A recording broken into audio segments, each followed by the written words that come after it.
हमारे चित्रकूट धाम के बिल्कुल कामतानाथ जी की तलहटी में रहने वाले हमारे बहुत प्रिय आचार्य श्री लवलेश जी बहुत अच्छे वक्ता हैं और कामतानाथ जी की बड़ी कृपा है।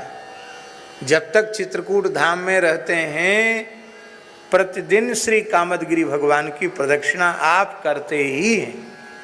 संतों की बड़ी कृपा आपको प्राप्त है। हमारे पूज्य गुरुदेव भक्तमाली जी की कथा चित्रकूट में हुई है। अब सन मुझे स्मरण में नहीं है, लेकिन शायद 86-87 की बात होनी चाहिए, अनुमान है, आगे पीछे भी सन हो सकती है, लेकिन 86-87 के करीब की लगभग की बात होनी चाहिए। पूज्य पुजारी श्री रामचंद्र दास जी महाराज के आग्रह पर महाराज जी पधारे थे, कथा हुई। उस समय 2 समय की कथाएं होती थी और महाराज जी 8 घंटा बोलते थे, 4 घंटा एक बैठक में, 4 घंटा एक बैठक में। पुजारी जी सामने बैठ के श्रवण करते थे, चित्रकूट के संत श्रवण करते थे। वहीं एक संत चित्रकूट में भजन करने वाले संत ऐसी गुफा बना लेते हैं मिट्टी खोद के और उसमें रह करके भजन करते। एक बहुत अच्छे संत थे, वो नाम जप की साधना कर रहे थे और सुबह रात्रि को 2 बजे उठते थे वो, और स्नान करके सबसे पहले श्री कामतानाथ जी की जुगल परिक्रमा करते थे और वहाँ से फिर मंदाकिनी स्नान करके तब अपनी गुफा में आ जाते और रात तक वो गुफा में ही बैठ के भजन। दिन में कुछ खाते भी नहीं थे। पुजारी जी उनके लिए रोटी रख लेते थे तो उनकी गुफा के पास रख दिया जाता था, तो रात्रि में 8-9 बजे कुछ टुकड़ा खा के जल पी के फिर विश्राम में चले जाते। ऐसे संत थे महाराज जी। पता चल जाता है महात्मा भजन करते हैं तो भजन की आभा उनके श्रीअंग से प्रकट होने लग जाती। तो महाराज जी की कथा में भी वे उपस्थित नहीं रहे, यद्यपि कथा उनके निकट ही हो रही थी, गुफा उसी परिसर में थी तो सुनाई पड़ता होगा शायद, लेकिन वो कथा में उपस्थित नहीं थे। गर्मी का समय था। महाराज जी चौकी पर लेटे थे, वे संत आए तो महाराज जी के चरण धीरे धीरे दबाने लगे। पुजारी जी ने आकर कहा कि महाराज जी बहुत अच्छे महात्मा हैं और बड़ी ईमानदारी से ये भजन कर रहे हैं, नाम जप कर रहे हैं। पुजारी जी तो कह के चले गए। महाराज जी के चरण धीरे धीरे दबाने लगे।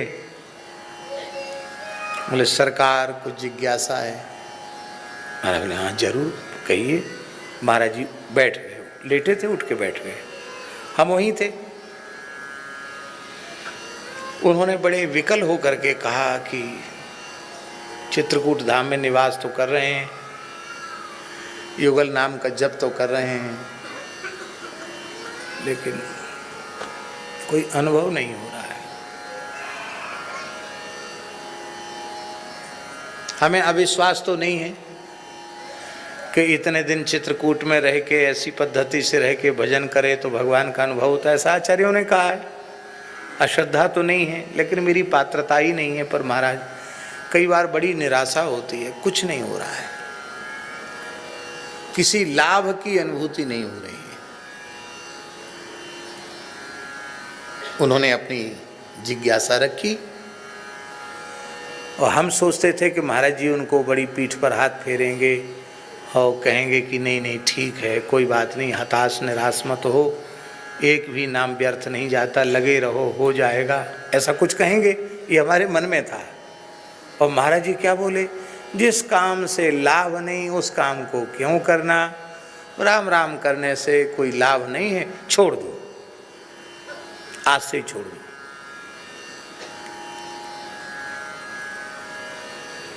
बिना किसी भूमिका के, बिना किसी लाग लपेट के महाराज जी ने कहा कि भजन करने से कोई अनुभव नहीं हो रहा, कोई लाभ का अनुभव हो नहीं रहा, तो छोड़ दो, ऐसा काम क्यों करना, छोड़ दो।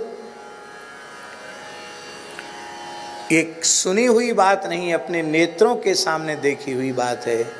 महाराज जी के मुखारविंद से इतनी ही बात निकली नहीं कि उन महात्मा के शरीर में तत्काल अष्ट सात्विक भाव प्रकट हो गए।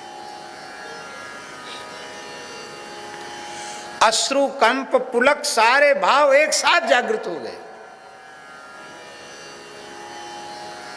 अब हम आपको क्या कहें, जैसे किसी को नंगे तार छुआ दे बिजली को, सारा शरीर कांपे, ऐसे कांप रहे थे वो सारे शरीर का।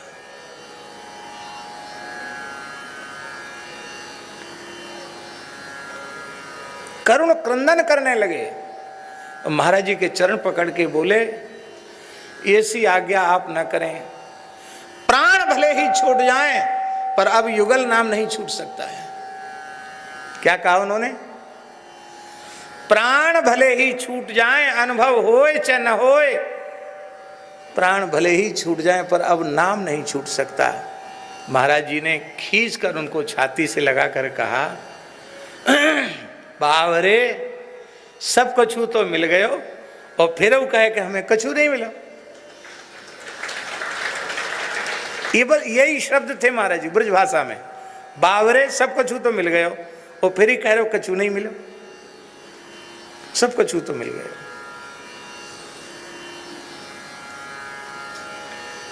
इसका तात्पर्य है कि नाम जप का फल है नाम में अनुराग, नाम में प्रीति।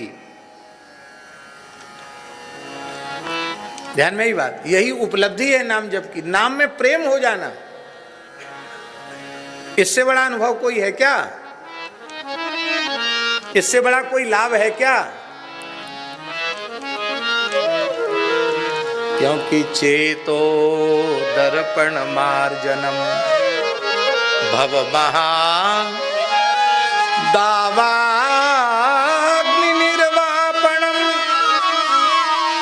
श्रेयः कैरव चंद्रिका वितरणम विद्यावधू जीवनम आनंदाम्बुधिवर्धनम प्रतिपदम पूर्णामृता स्वादनम सर्वात्मस्नपनम परम विजयते